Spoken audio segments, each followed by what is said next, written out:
You take your pecans and your spices and your Parmesan cheese, mix it up nicely in a bag with these, and then you dip, dip and shake, and then you set your fish to bake.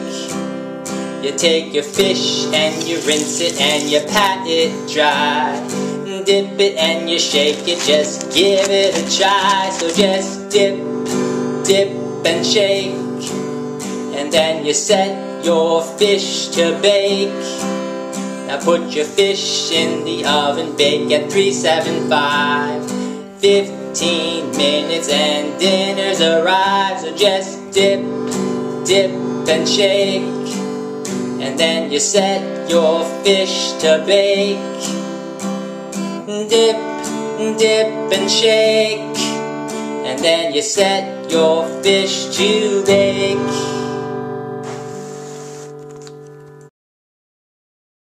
A fish.